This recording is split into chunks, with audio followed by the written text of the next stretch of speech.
This is a recording from the University of Virginia and the Engaging the Mind lecture series. On April 24, 2008, the outgoing dean of the UVA School of Nursing gave tips for being an informed patient. Jeanette Lancaster spoke to a crowd at Legacy Hall in Williamsburg about the active role that caretakers and patients can take in the hospital setting to prevent medical errors. Dean Lancaster suggests that medical error prevention is a joint effort through education and advocacy. It is my great pleasure to be here tonight and to have the opportunity to introduce Dean Jeanette Lancaster later tonight. As Althea said, Dean Lancaster is retiring this summer, and we are very honored to have this be one of her final speaking engagements in her career here in the Peninsula area. Dean Lancaster became the dean and the Sadie Heath Campus Professor of Nursing at the University in 1989. She is the longest tenured dean at the university, having held the position for more than 18 years. So to try to summarize her accomplishments, I'd be up for you far longer than any of you want to be up here, but she has, with other colleagues, published over 50 articles in professional journals and presented more than 200 speeches and workshops around the country and internationally. And a few quick firsts that I think that you'll all find interesting. The first endowed nursing professorship in the United States was established at the University of Virginia in 1928 to honor Sadie Heath Cabanis, and Dean Lancaster holds that chair position. And another interesting first is that she is the first woman to be invited to occupy building at the university. So without further ado, I'd like to invite her up here to share some tips on being a patient. Well, it's great to be with you tonight. I have some experience on helping people be an informed patient. As Sarah was talking, I was thinking, in the last 3 weeks, I have inserted myself in 3 people's health care. They just didn't seem to be doing what needed to be done, and I thought if I get involved, I can at least get you the information you need. So that's what's of real interest to me, is that people know how to be informed, that you know how to be sure you're getting the best care, and it's not easy, and it's not simple, as many of you know. So stop me as we go along. I'm going to give you some tips. You may think we're going slow. You may think I'm repeating myself. But if you hear it 3 times, you know I really mean that. That's important. Take that one home with you. So the whole goal is to help you and your loved ones stay safe in hospitals. And, you know, as someone who's worked in healthcare all of my career, I believe hospitals are a good place. But they're also a dangerous place for those who come to rest in with us. And I want to help you understand a little more than you may know about how to evaluate healthcare information. There's so much available, but I'd like you to go away knowing, well, where is a good source for me to go to, and where are sources that maybe I ought to just pass that by and save that for another person. So I'm going to talk a little bit about, many of you who have been in healthcare know a lot about the Joint Commission, because if you're in a hospital, you have to know a lot about the Joint Commission, because if you're not accredited by them, you're not basically open for business, because you don't get any federal funding. But they have a really super program called the Speak Up program. And some of you have gone on their website and probably seen it. And I've actually printed out a few pages that I can show you at the end. But they've got a brochure for about every kind of question you'd want to know about how to get health care. So I think those are very helpful. When we're looking and thinking about our health, we do not need complex, sophisticated information. We need the most basic. It doesn't matter, I think, how much you know. When it's your life, your family's life, your anxiety is high, and you need things in the most easy to read and simple format to understand. The whole goal is to help those who give you the care prevent errors. I think we all understand and appreciate that people who go into health care want to do the right thing. Nurses and physicians and others never want to willingly hurt people. We all intend to do the right thing, to do the best we can, but we're all human. And there's probably not a one of us in this room in the last week who hasn't done something that we look back and think, ooh, why did I say that? Why did I do that? Or how could I have forgotten that? So, you know, remember, nurses and physicians are just like the rest of us. They forget things, they're tired, they're overwhelmed. And the other thing I want you to remember is you want, as a consumer of health care, to form a partnership with the person who's going to give you that care. You want them to find you an appealing person. You may be in pain and you may be mad, but you want to try to form a partnership so that they're going to want to do the best, and so they will know how to communicate with you. Remember also that no one cares about your health and the health of your family as much as you do. You are your most important person, and so you have to remember that. For years, I've always said we spend more time, money, and attention getting the annual and regular maintenance on our cars than we do our bodies. And, we can always, if you have enough resources, buy another car. But, this one body's all we get, and you can do a lot of repairing and tucking and trimming, but, you basically got the standard equipment that you were born with. So we're going to go on and on about safety and how we have a responsibility to ourselves. I used to think when my parents were alive that they thought, that when they went to the physician, they didn't want to bother him with facts. He's so busy, he's got a lot on his mind. Well, yes, but you should be what's on his mind right now, and you need to tell him everything that's wrong with you, because physicians, as smart as many of them are, they are not magicians, and they can't read minds. So I want to, us to talk about that and think about that. So remember, speak up with your questions. If you don't understand, ask. There is no question anywhere in life that's too simple to be asked. Ask. You have a right to know. If you don't understand the words that are used, the part of the body they're referring to, the treatment that's being asked for, whether it's your physician, your nurse practitioner, or your physician's assistant, whoever is directing your care, you have the right to ask. And pay attention to the care you're receiving. So many well-meaning mistakes have been made. You always see the jokes in the New Yorker about, you go in for something to be, your right arm to be amputated and they accidentally took off the left. Well, those things do happen.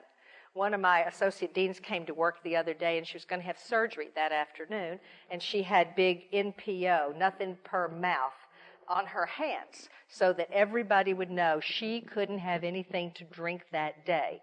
And that's important, So pay attention to the care. Be sure you're getting the right treatment and you're getting the right medicine. And I'm going to tell you how to learn a little bit about that. Educate yourself about the diagnostic tests they're going to use, the treatment plan. Why is the physician or nurse practitioner doing what he or she's going to do? People are often hesitant to get second opinions. But, it's not offensive to get a second opinion. If you were going to buy a new car, you wouldn't buy the first one you saw. You're going to look around and make some decisions. So, think about, do you need a second opinion? Is this just as straightforward as it appears?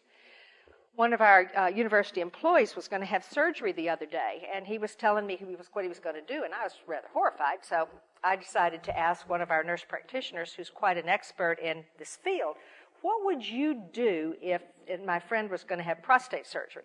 What would be the questions you would ask? Well, the first question my friend told me to tell him to ask is, how many times have you done this surgery? How often do you do it?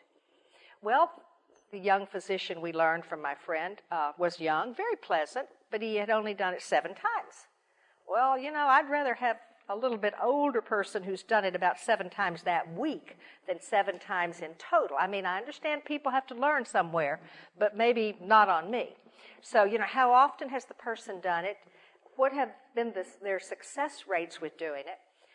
The other thing, and I can't really emphasize this too much, is ask someone to go with you. When you go see your nurse practitioner or your physician, you may go to the person that is the nicest human being in the world. But there is no question that when any of us is feeling poorly and we go to see someone for help, we are not at our best.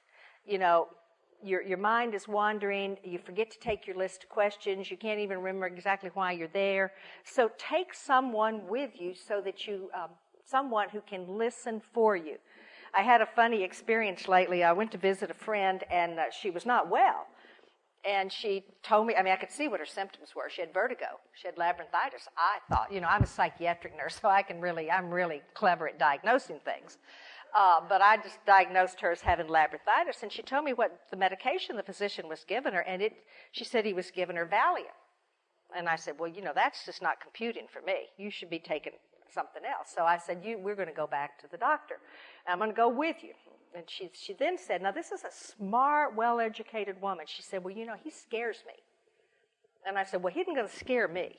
And I'm going to have my list of questions in my notebook, and we're going to go, and we're going to find out what is wrong with you. So we go to the doctor's office, and I was trying to be polite, and I explained that I'm her friend, but I am a nurse, but, shouldn't make too much of that. But I said, have you thought that she might have labyrinthitis? He said, well, I know she does.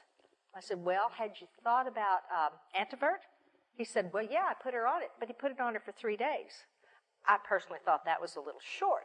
So then he put her on Ativan, which knocked her out.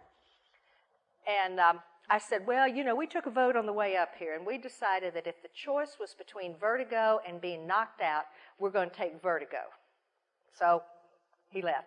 Or he said, okay. But I noticed the whole problem was he was talking to her, she was talking to him simultaneously, and I was the only one in the room listening to anybody. And I thought it was like two ships passing at the night. They neither one heard a single word the other one said. And I don't think they either one realized they hadn't heard a word the other one said. So no wonder she came home with not a clue what she was taking. She had the medication all wrong.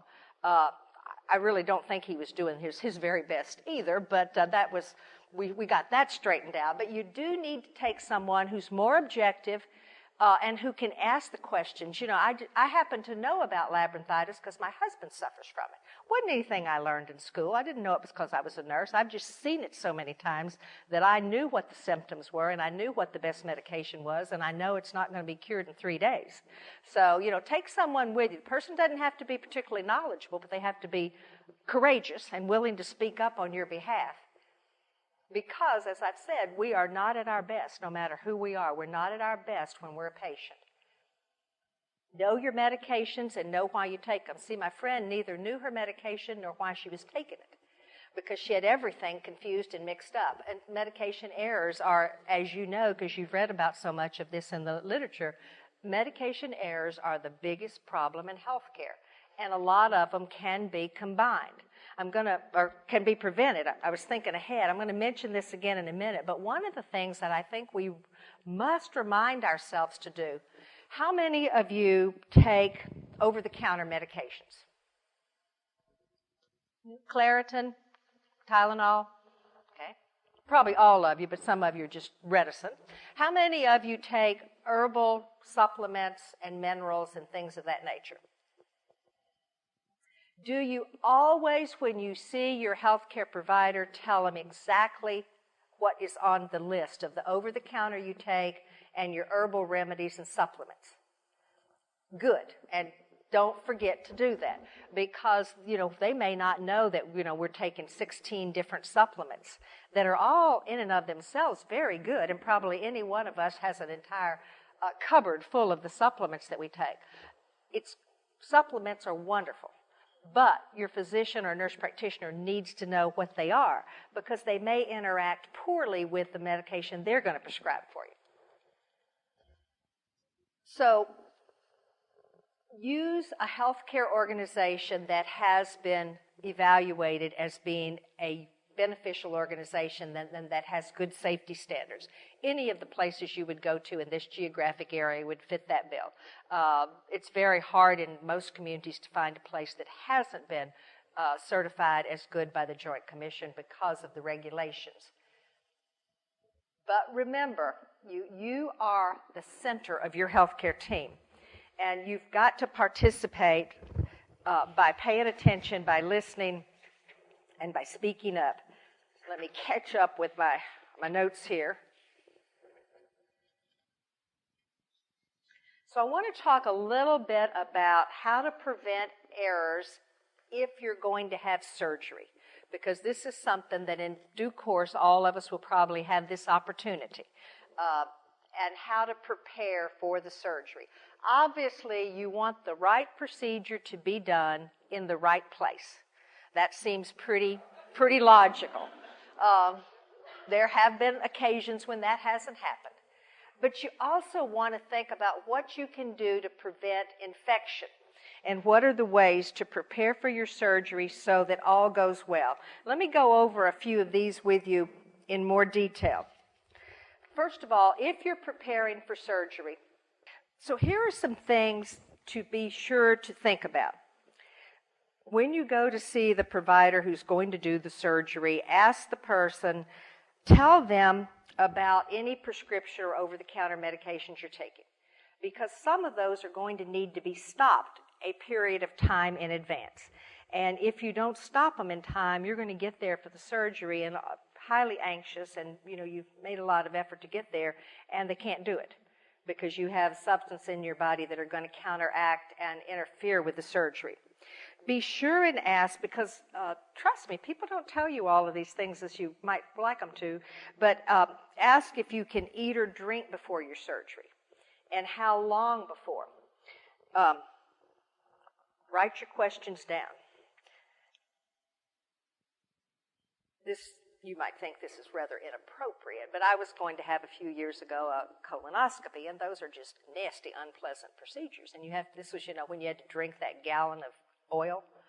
And a group was having a party at my house, and there was all this food and beverage, and here I was drinking that gallon of stuff. So I called the hospital and asked. They said I could have clear liquid, so I called to see if white wine was considered a clear liquid. And the nurse said, I think she thought it was an odd question, but she said, well, yes, but I had to drink like about 64 ounces. She said, I wouldn't make that your total clear liquid.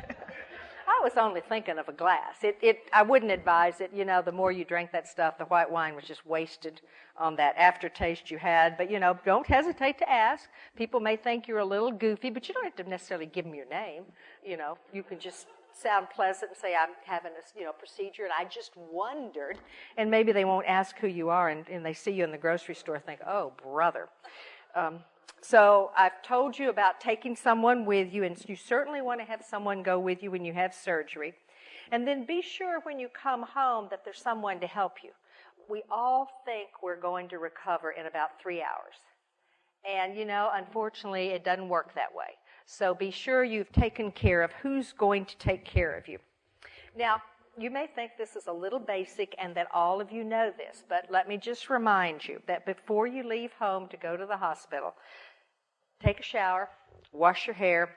Now, this one may be more interesting to you. You would have thought about the first two, but remove any fingernail and toenail polish, because a real way to see how you're doing is to look at your nail beds. And if you've got bright red polish on, that's going to be a real problem.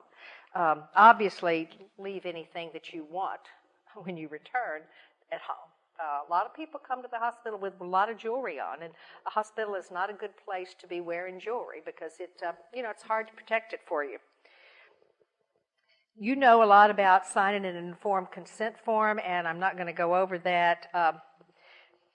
People will ask you, and I'm sure you'll do the same thing as me. I told you that 3 times. I'm still the same person I was 5 minutes ago. But the goal is to, of course, ask you over and over who you are so that they make sure they're not making a mistake. Because, if we've got Nancy here and Nancy there, we want to be sure and do the right surgery on the right Nancy. So it will seem redundant, and you wonder if they're intellectually competent because they've asked you that so many times. But it's better to double check. Some of you remember the unfortunate baby switch that we had at UVA, and there might have been an opportunity to have asked more questions and have prevented that really awful situation. Now, and some of you have had this experience, so you'll know what I'm talking about. If you're going to have a surgical procedure, generally you will have the place marked.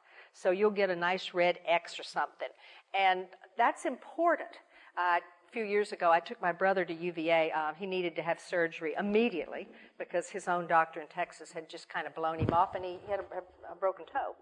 And, the resident came in, and he was talking about the left toe, and I said, well, I don't know about what you're going to be doing, but it's the right toe that I want Dr. What's-his-name to be operating on. Well, the resident just sort of had it confused which toe. Well, that's kind of an important thing, so you need to have someone there that's making sure they mark the right toe. He didn't appear to be joking, but he certainly was on the wrong side of the leg, from my point of view. So be sure that, if people mark it, and that people mark it in the right place. Yeah, okay. Now, back to infection. you've probably heard all you want to hear about washing your hands. But do you know that you need to rub that soap and water on your hands for 15 seconds? And 15 seconds is longer than counting to 15 because we count faster than a second. And it's really more the rubbing mechanism than the soap. But you need to get the bacteria off of your hands. And if your hands look clean and you feel like you washed them just 5 minutes ago, then use one of those hand wash sanitizers. But be sure you keep your hands clean when you're in the hospital, especially under your fingernails, because, you know, it just takes a little bit of bacteria when you're in the hospital to cause some very untoward effects, because your resistance is already in a poor place.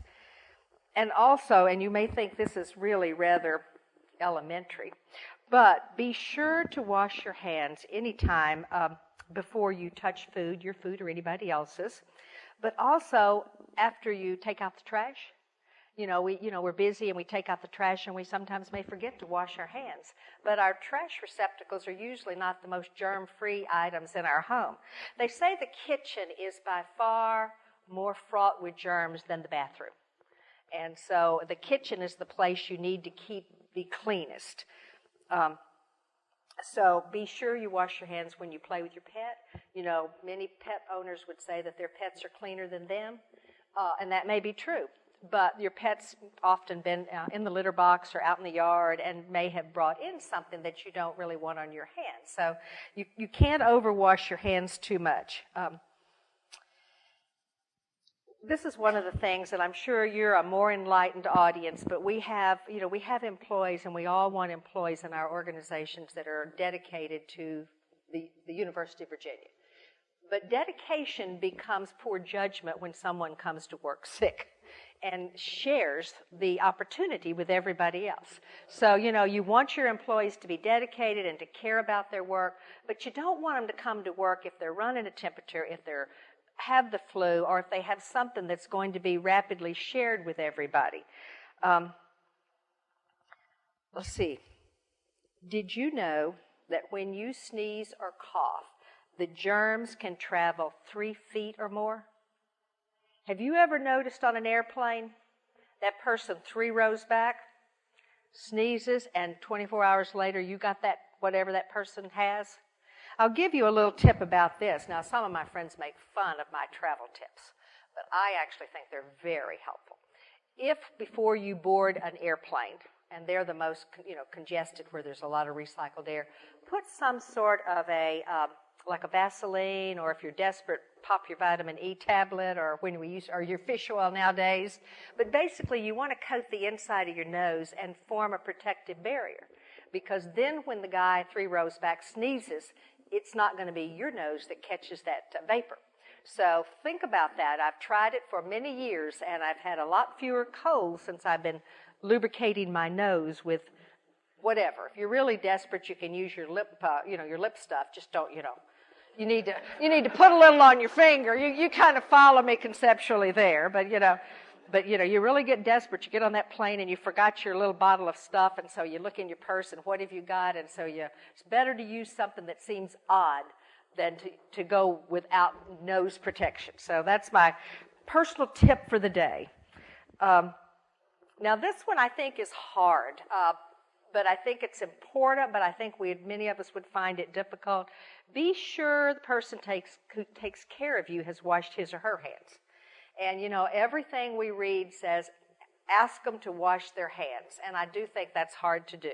But I think you do have a right, if a person comes in to take care of you, and that person hasn't washed his or her hands or doesn't put on clean gloves, to ask, would they? Because there are people who casually count the number of individuals who leave the restrooms at the University of Virginia Medical Center without washing their hands. And that does happen, unfortunately. I'm sure it happens at Centara, that people are in a hurry and they take care of their personal needs without thinking of who they're going to be shaking hands with next. So be sure hands are a really big thing.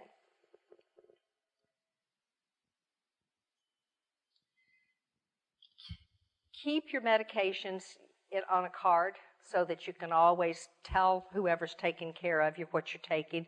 I know we all think that's a good idea, but it really is a good idea. I now, because I'm always trying to minimize the number of things in my purse, I have all of my frequent flyer numbers on one small piece of paper.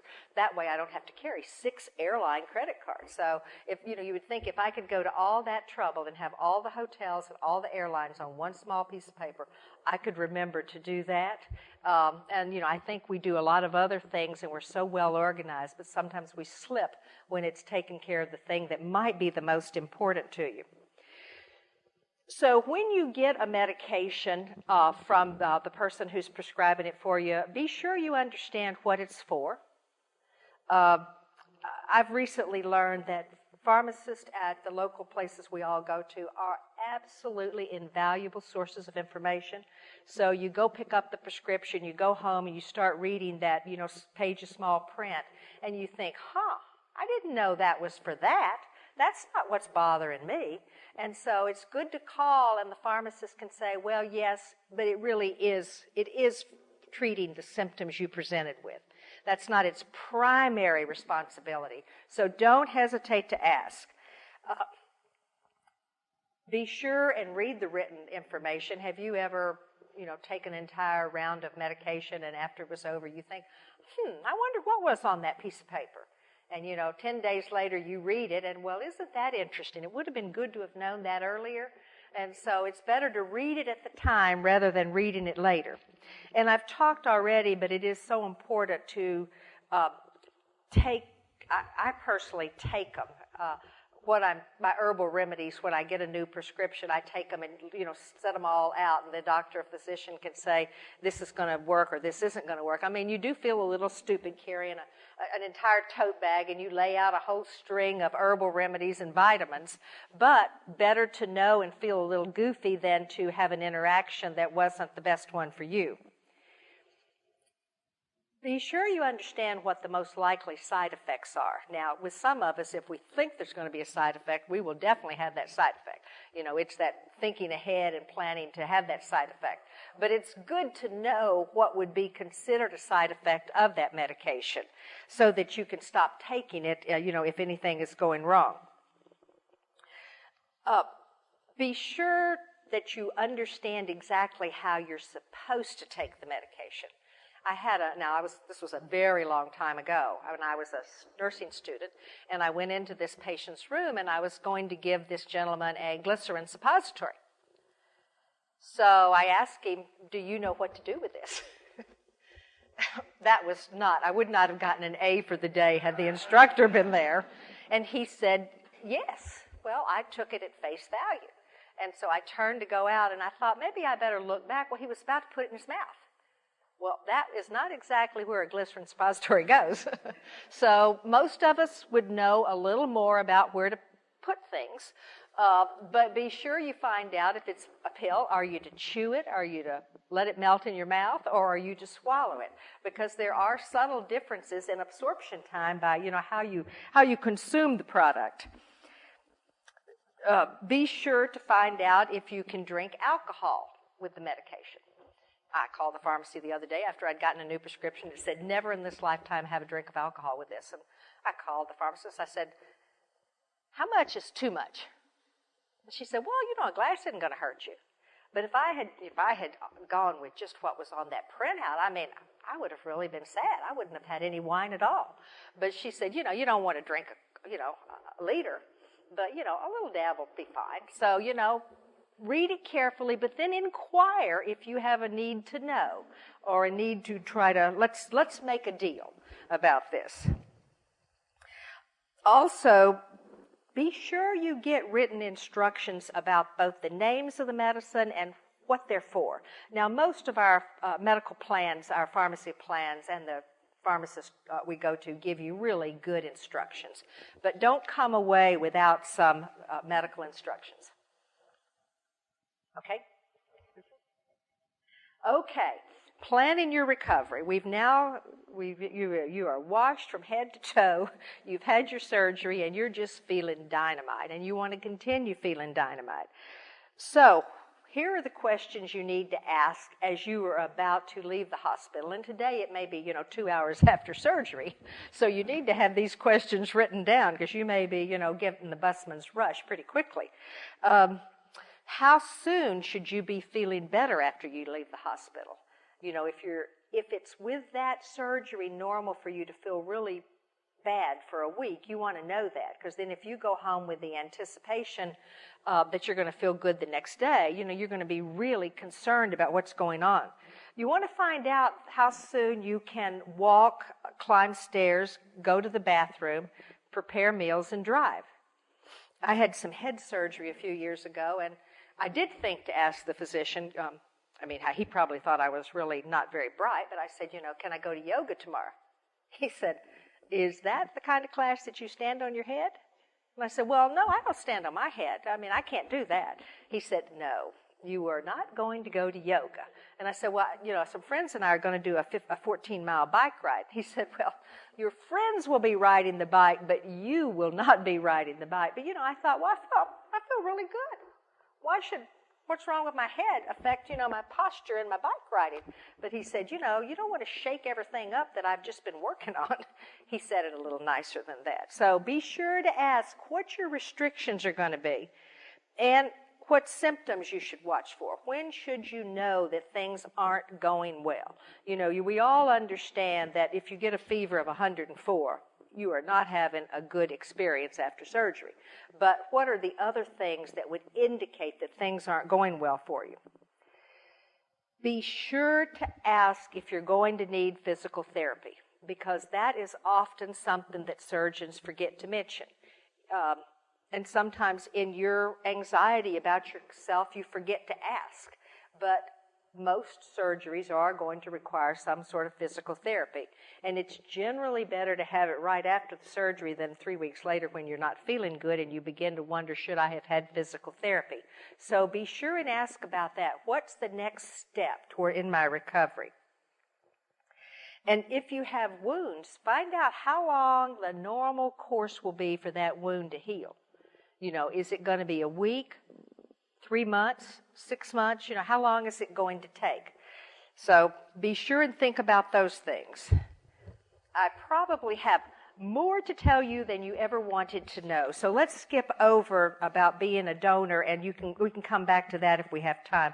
I'd like to get to the how to evaluate the internet, because I think that's something that's really a part of most of our lives. And I've got a handout out front of a lot of these websites that they're very good, either government or the Joint Commission for Hospitals, places that you can get very reliable information. So this is sort of, here's what we've talked about. Ask questions, write things down. If you have a friend who's a nurse or a physician or someone who works in healthcare, see if that person can go with you. Who's going to help you if there's an acute crisis, something happens that you hadn't expected, and have someone to respond for you if the health event prevents you from doing so. Have someone who knows what you would want to have done. Okay. We've talked about all of those. Know what's really wrong with you. Know what your medication is, what the schedule is. Get second opinions if you think you need them. Be sure your wishes are followed. And let the healthcare team know that you are interested in your own health and that you're willing to be an informed consumer, but you want to work with them. So it really gets down to listen closely, ask people to repeat things. If people talk too fast, ask them to slow down. Have you ever been listening to someone and you knew they were speaking English, but you couldn't understand a word they were saying because they were talking too fast? And I think that's a particular problem for us who are Southerners. We talk slow and we listen slow. And sometimes people talk so fast that we just sort of miss the whole point. So don't hesitate to ask. Okay, how can you use the internet wisely? What are some of the things that are on the tip of your tongue about how to use the internet? I'm going to ask you to, what have you been thinking about the use of the internet? Yep. Really, almost every question you want to know you can go to the internet and find good information. First of all, you might want to find out, you know your diagnosis. So given this diagnosis, is the plan of treatment what is the logical one? If it's conservative treatment, is that the best course of treatment? Or is surgery the best? Or are these medications the right medications? What are the side effects? What are the benefits? So those are all very good things that you can find, but I'm going to tell you how to know that you're finding the right information, okay? Remember, anyone can put information on the web, and many of you are familiar with Wikipedia, but Wikipedia has no peer review. You know, tonight we could all log in and put information on there. So you want a website that has some review and is written by people who know what they're talking about. In general, about half of the information that's available on the web has been reviewed by a healthcare provider. The other half is written by other people. So you want to be reading the half that's written by the healthcare provider and that has credibility to it. Be aware, too, that websites have a lot of jargon, so they can often be difficult to read. Okay. So what do you want to know if this is a trustworthy website? Well, how many of you get the AARP magazine? They did one of the best articles on this subject in March and April of 2007. And the article is entitled Well Connected. And it really had some of the best information. How do you find up-to-date, accurate information on the web? Well, what you do first is you avoid your favorite search engine. Because if you go to AOL, Google, MSN, that is getting you information, but it is not peer-reviewed information. So what you want to find out is, let's say you've gone to a provider and you've been told that you have this condition. Ask the provider to give you a prescription for the website.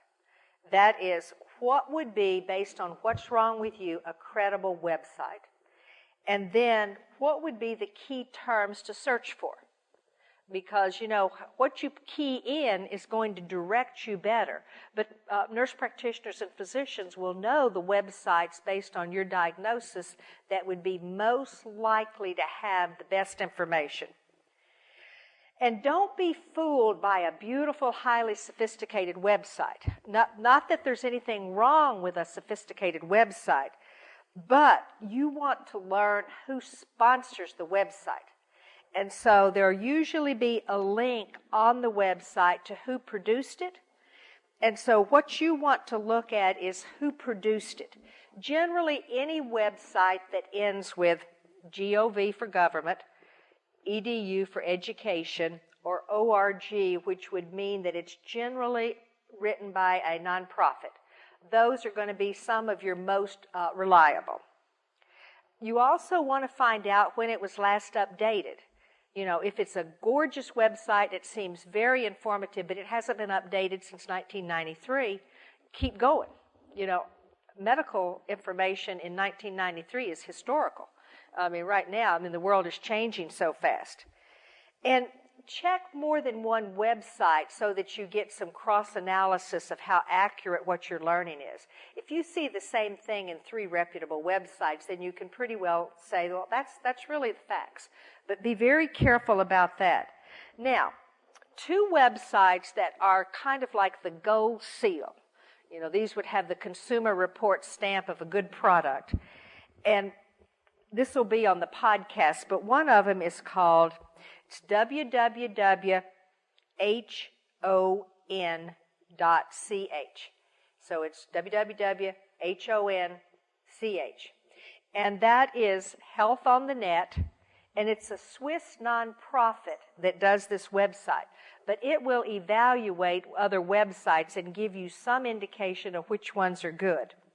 And then there's another one in the United States, and it's www.urac.org. and that is also considered a very good place to go to get indication of the accuracy and reliability of a website. Now, the next tip on the website, go ahead to the next one. I've covered some of these. You want to, and some of you will understand this concept very well, you want to follow the money. Who benefits from having that website? For example, who are the advertisers on that website? So if it's a company that is advertising a product and you're reading an evaluation of their product, you need to be suspect. So ask yourself, who would make money from the sale of the information about the products on this website? So just remember, follow the money and know who sponsors the advertisements. And also, if you go into these websites, try to find a link, a click that will tell you that you can disallow them to share your health information with any other site. Because if you don't disallow it and you've provided some information, then you have allowed them to share your information, and you might have more email traffic than you ever wanted. Okay? Discuss what you've learned with your provider. I mean, they're always interested in learning new things, but they also need to know what you think you know. And many times they will say great information, and other times they'll say, that's really not the common treatment for that problem. One of the best websites is the CDC, Centers for Disease Control. They have really very current information, and that's an easy one to get into if you want to know about what you should be doing. Okay, that was fast, but do you have questions that I didn't think about? Yes.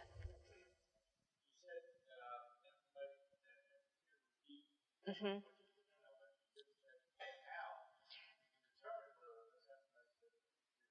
Well, it's by who sponsored it, and if it's a government or an education, it would have to have been undergo some sort of peer review. There's a good website, but you need to know who has written the information, called WebMD. And a lot of people go to WebMD to look for information, but you want to find out who wrote the information. Another very good one is the Mayo Clinic. So if you go to the Mayo Clinic website, you would know that has been approved by the Mayo Clinic. The Centers for Disease Control, any of the NIH. Things like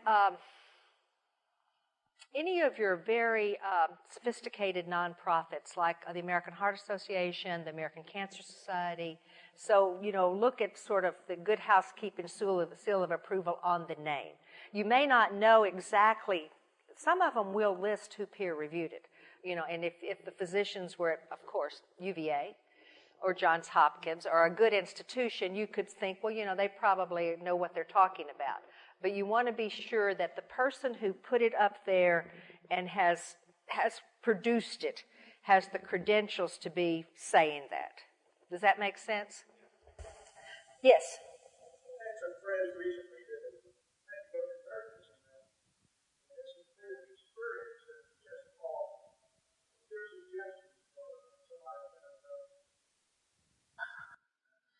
Well, other than praying, there are really a lot of options.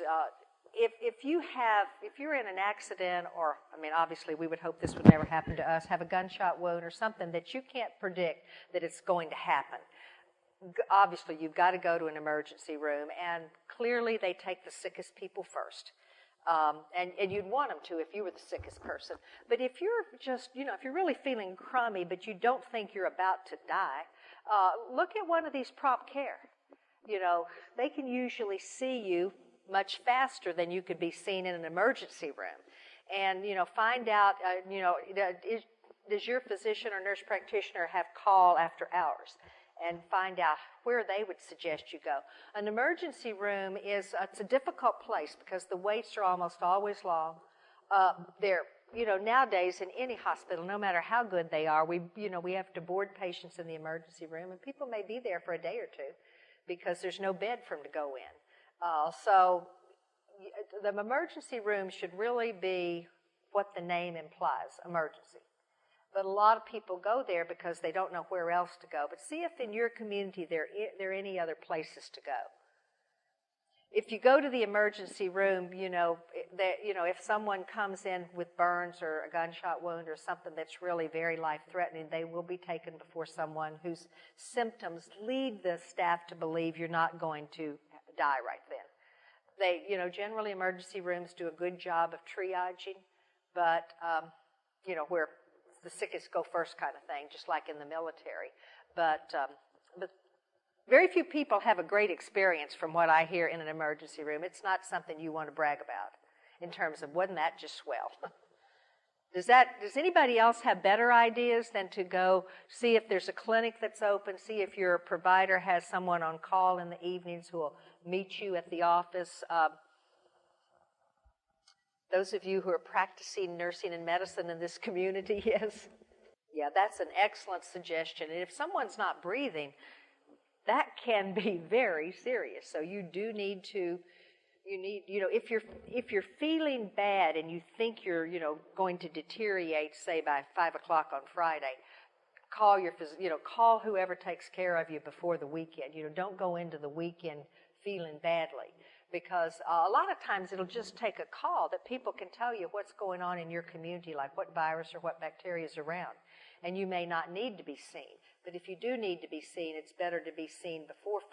But you're right, with something like that, the best approach would be to have 911, because they in that case they had better entry. Any other suggestions that I haven't thought of? Uh-huh. Okay, he was first. Do you still have a question?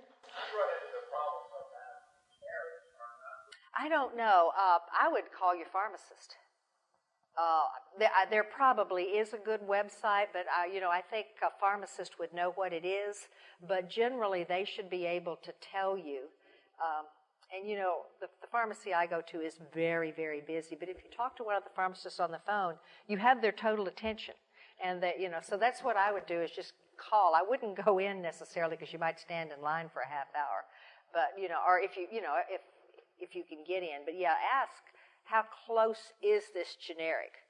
Because it might be 90% close, but you may be willing to pay, if your health plan doesn't pay for anything but a generic, you might be willing to pay the extra to have the extra 10% of benefit. And if anybody has a better answer than me, speak up. Yes.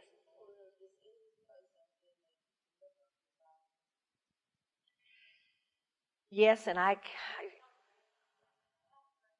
health grades, yeah. There is a grading system.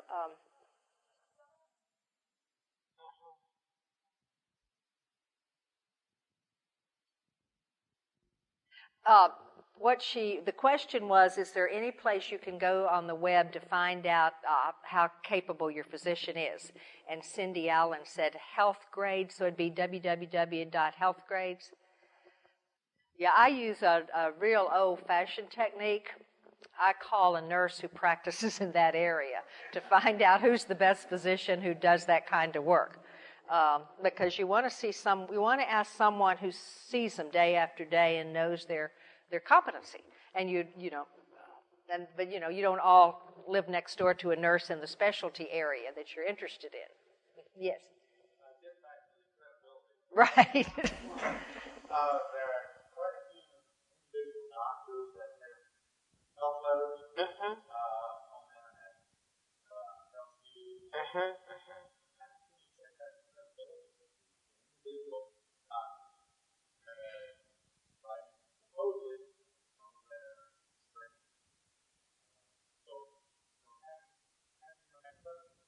I think that's a time when I would use check 3 references on the same topic, because, some of them are not credible at all. But let's say you're reading about this particular health problem on this physician's website.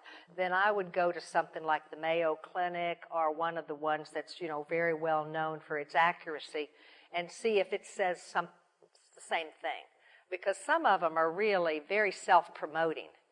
And so I personally would be careful of an individuals when there's so many corporate. I'd go first to a Johns Hopkins. The Mayo Clinic has one of the best health guides. Well, it depends on what your symptoms are. Lipitor works for a lot of things, but there's a point at which, maybe you don't need Lipitor. There's some thinking that after a certain age, everybody's cholesterol is going to be high, and Lipitor is just, it's not going to do any good. Well, one way, this is sort of biased, but remember what school I'm with. You could always go to a good nurse practitioner who has really very little to gain from the kind of medications you take and find out what would be the actual number of, which medication should you be taking. But I would get a couple of opinions. There's a new breed of physicians and nurse practitioners that only deal with people over, let's say 55. And, you wouldn't take a 5-year-old to a doctor who deals only with, or a nurse practitioner who only deals with adults. Well, what we're finding is those of us who are over 55 really ought to be cared for by people who have a real understanding of that population. So I would do that. Find out, because one of the biggest problems is the over-medication. You hear stories about this all the time, that people are over-medicated, that, no matter what your presenting symptom is, the cure might be medication. Well, it might not. It might be lifestyle change. Sometimes, you could do well with, diet and exercise could take the place of Lipitor. But yeah, I would get a couple opinions. Does that make sense? No, I just think you have a choice. And, we educate nurse practitioners, so I believe they, have a lot to offer. Nurse practitioners aren't as aligned with pharmaceutical companies. But we all have known over our lifetime physicians who were absolutely fabulous. And they would not give you a medication that they didn't believe wasn't just right for you. But, it's always good to double check, to be sure. Why are you giving me this? And is this the only alternative?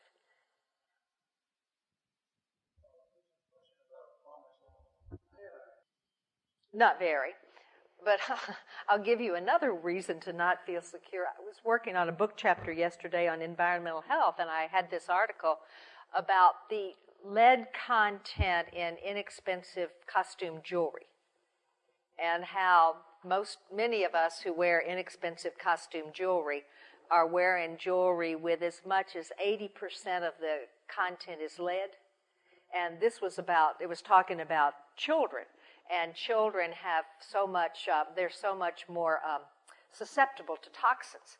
And yet children, fool with costume jewelry, they wear it. And it might be even costume jewelry made for children. Or they play dress up.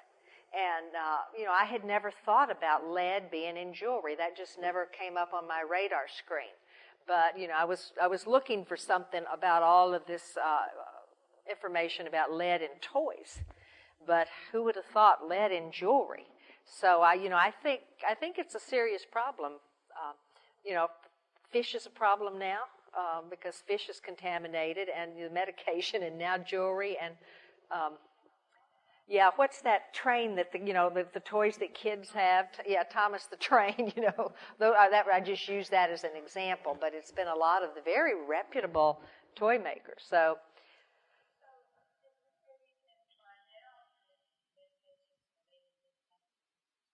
yeah, I don't know. The pharmacist, yeah.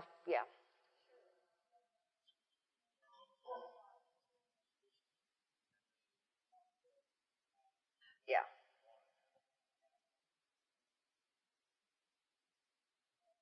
hmm And if you're getting a generic, it. Yeah.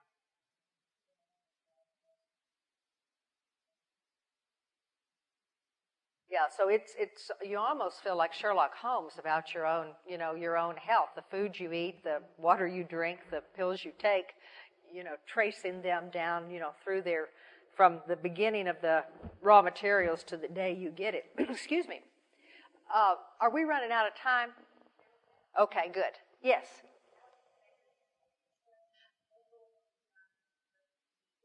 Okay, good. I will.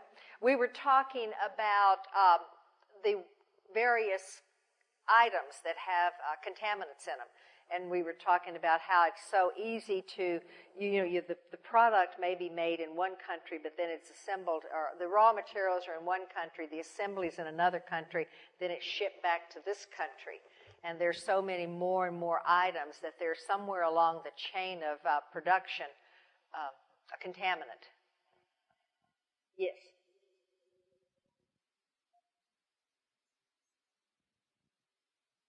Right.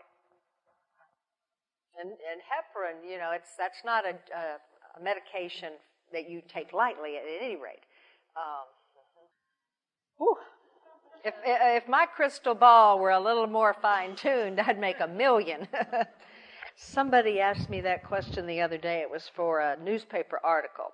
And the question was, if the nursing shortage that we're predicting occurs, what's going to happen to people? Well, people won't get health care in a timely fashion because hospitals cannot admit patients if they don't have nurses to take care of them. And some of us are old enough to remember when hospitals had to close beds because they couldn't get nurses. And so hospitals obviously don't want to close beds, and most hospitals are working at full capacity right now. But that would be sort of the worst case scenario, is you just can't get the care because there's nobody to deliver it. And hospitals they're at great risk of admitted, hospitals would not want to admit patients if they do not have the personnel to care for them, because that puts the hospital at risk. So I think the only solution is it's not totally producing more, but it's keeping those we produce in nursing. And a lot of that could be adjusted by the employer looking at different ways to interact with the employee. There was a wonderful article a couple years ago, and it was in this area. I think it was in Newport News. It was an article about a nurse who was 72 and still working. And in her 50s, she had determined that she could not physically work on an adult medical unit. So they moved her to the newborn nursery. So, say you can't lift 250-pound people, but you could take care of 8-pounders. And so that was a great use of keeping a nurse actively engaged in nursing in a place that fit her capabilities and her interest. So I think employers, and it's not easy, but employers are going to have to look at shorter shifts. These 12-hour shifts, I don't even know how young people can be at their best for 12 hours. And, we all, if we're going to have surgery, want to be the first in the morning before the doctor gets tired. But I think shorter shifts, giving people more options, using people in age-appropriate locations in the facility. But I think part of it is retention. I still hear, and those of you who are practicing, I hope you would dispute me, but I hear from practicing nurses that there is still a lot of harassment in the healthcare environment. And it's not just what we typically think of, physicians yelling at nurses, but nurses can be very unpleasant to one another, and they make the work environment more difficult. And so I think work environments have to have a no-tolerance policy, that I will not allow Cheryl to shout at Lori in the hall in front of a patient. That is just not acceptable in this institution. But people say that one of the reasons they leave nursing, and medicine would be the same, is the work environment's not a good place. But on the flip side, if you look at the AARP evaluation of some of the best places to work for people 55 and older, many of the healthcare systems in this country rank in the top. I remember I read it a couple years ago, and the Bon Secours group was at the very top because they were very thoughtful about the use of employees 55 and older, and they had gotten big awards. And I think it was maybe the Henry Ford system in Michigan. But so I think it's going to be, we can continue producing them. As one of my dean colleagues says, that when the nurse execs in her town say, how many more can you produce? She said, what did you do with the ones we gave you last year? Where have they gone? I think it's going to be a different situation to some extent with physicians. Well, it's this whole generation of young people have a different relationship with employment than many of us did. I was talking to one of the man on our board and asking about his wife, who's just become a dermatologist, and she works 2 or 3 days a week, and that's wonderful. I mean, I would agree that's wonderful. But as we see a shortage of physicians, and we have new physicians coming out and working 2 or 3 days a week, there'll be less opportunities to have medical care, and nurses want the same things. People do have a desire to have a life that's not, 3/12. So I think it is a difficult situation, but I do think we have to look at how we can retain those that we produce. And most nursing schools have so many applicants. The number of people who want to be a nurse is just astounding. And most of us can't take nearly all of the ones that are really qualified to come because we don't have enough faculty. And without faculty, you can't admit students. And the same is going to happen in the medical school because the faculty in both nursing and medicine, are a little past their prime. And they're looking toward retirement. And the pipeline is not quite as robust as the retirement trajectory. Theoretically. But, some of the national health insurances have some barriers so that you don't get everything you might want. Those of us who have insurance can get a lot of things. Some things we don't really need, but we want.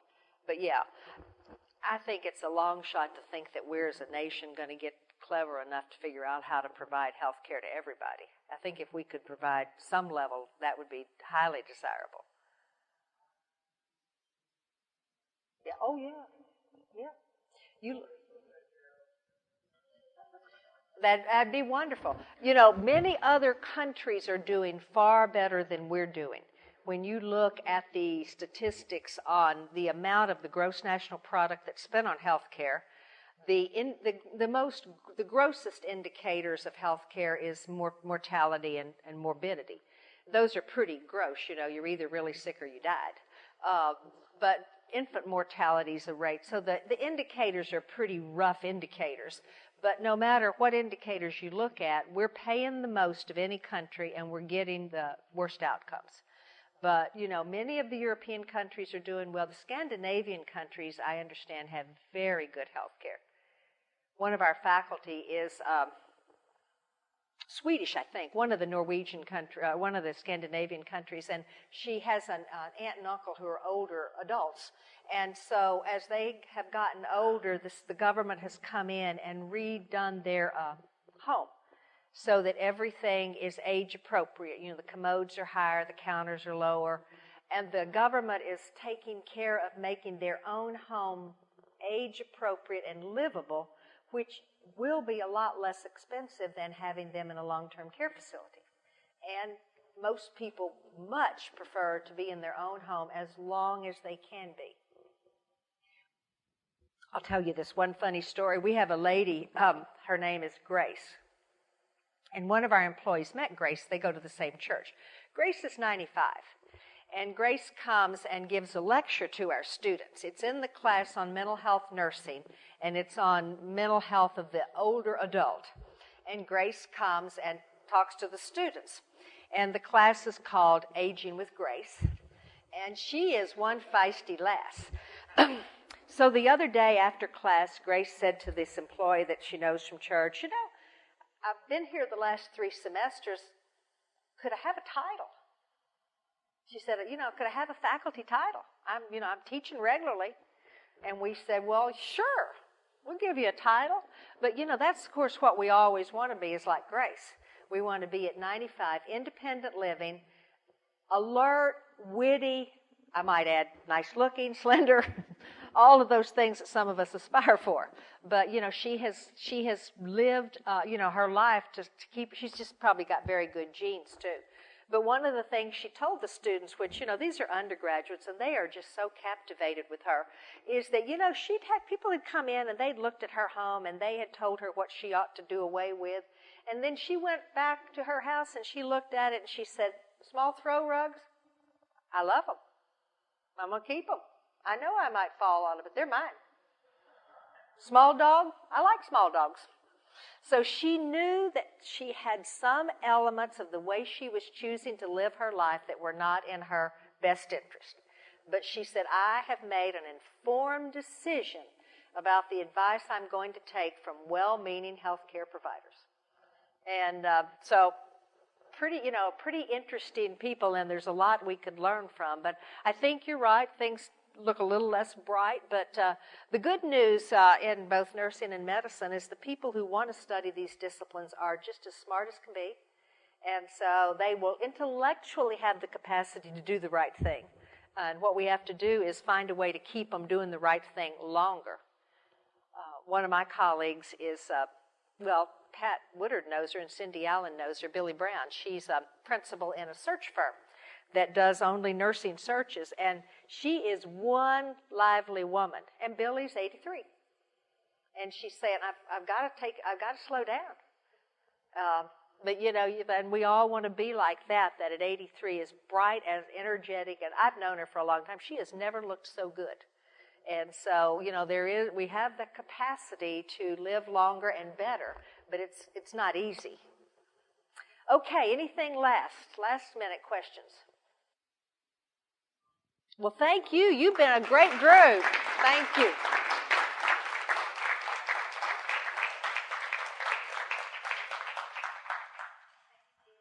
You're welcome.